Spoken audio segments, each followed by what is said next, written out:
Organized collection has received a lot of attention lately, and to get a little background and more information on the process ahead, Public Works Director Karl Keel joins me now. Karl, thanks for being here.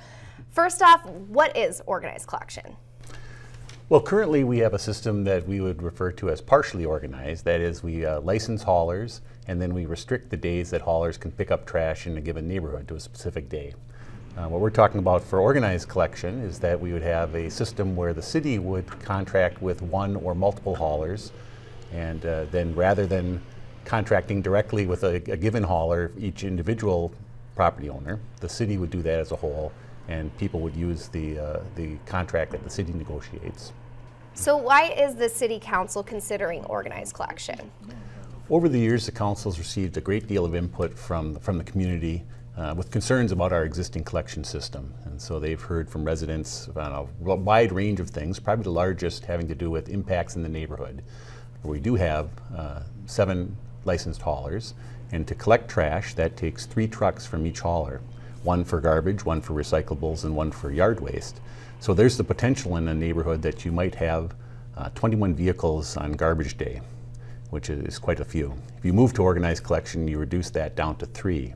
So there is the potential to have a significant savings in the number of trucks that are in the neighborhood. Another kind of important issue as we've gotten into this is that we found that there is the potential to save money on the whole. Currently, residents in town on average pay about $27 per month for solid waste services. That is for the recycling and for trash. In cities that have negotiated with haulers in an organized fashion, they have reduced that amount on average to about $19 per month. And communities that have gone out for competitive bids have actually seen a reduction on average to about $14 per month. So in town, currently we spend as a community approximately $8 million per year on recycling and on trash. If we were to go to an organized system, we could expect to reduce that amount probably somewhere in the range of 25 to 50%, which is a savings of potentially somewhere between $2 million and $4 million a year, which is a significant amount. Karl, it definitely sounds like there's some clear benefits, but I know there are some residents that have concerns. What are some of the things you're hearing? I think the biggest concern that people have expressed is that they will no longer have the ability to choose their hauler. And I think with coming the choice of a hauler, some people are very much attached to the service they receive from a given hauler, and others feel that by having the ability to fire a hauler that they can ensure themselves of having very strong customer service.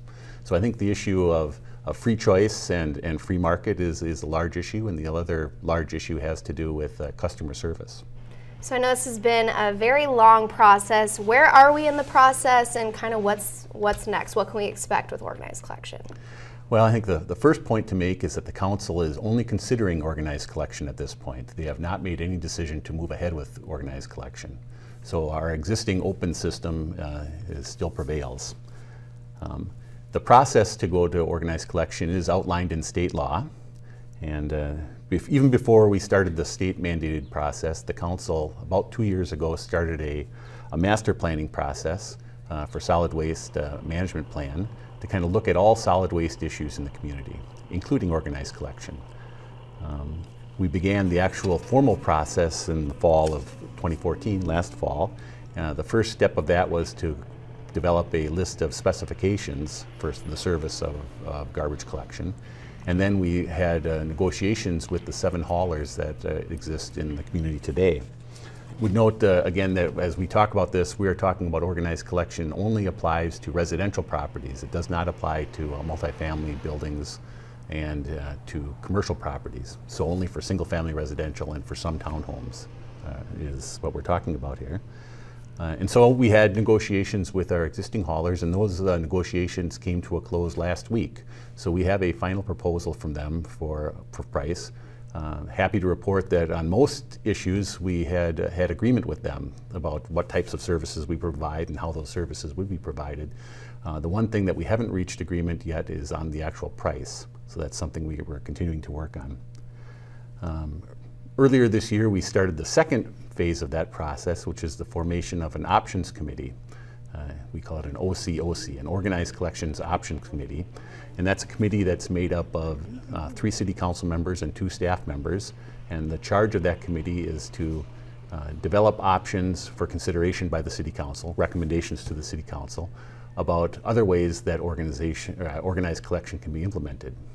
So probably the important things that will be included in those recommendations, there will be a discussion about the hauler negotiations, and working with a negotiated contract with existing haulers would be one option that's considered.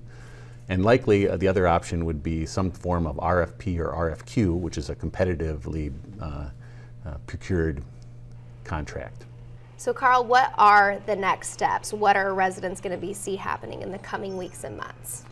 Well, the OCOC will put together a report that will go to the City Council, and that report will consist of the recommendations of the OCOC itself and the feedback we received through an open house that will be held. And that report will be sent to the City Council on May 4th. And at that point, the Council will make a decision about how they proceed, or if they proceed, with organized collection.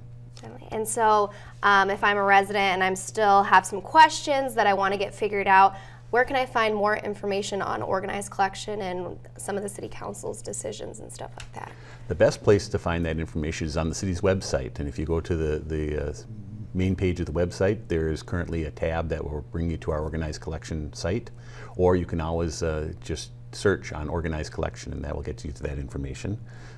So I would encourage people to go there first. If that doesn't work, there are a number of contacts on that site, and so please have folks call us and we will answer their questions directly. Would note that we are getting a great deal of feedback in emails and letters and phone calls, and we are forwarding all that information to the City Council, so they are hearing everything that we are hearing regarding the situation. Would also note that once the Council decides to proceed, if they were to proceed, that we would anticipate that in early August there will be a public hearing that will be held before the City Council before they would make any decision about actually implementing organized collection. And if they did decide to proceed, we're anticipating that service would begin probably in the spring of 2016.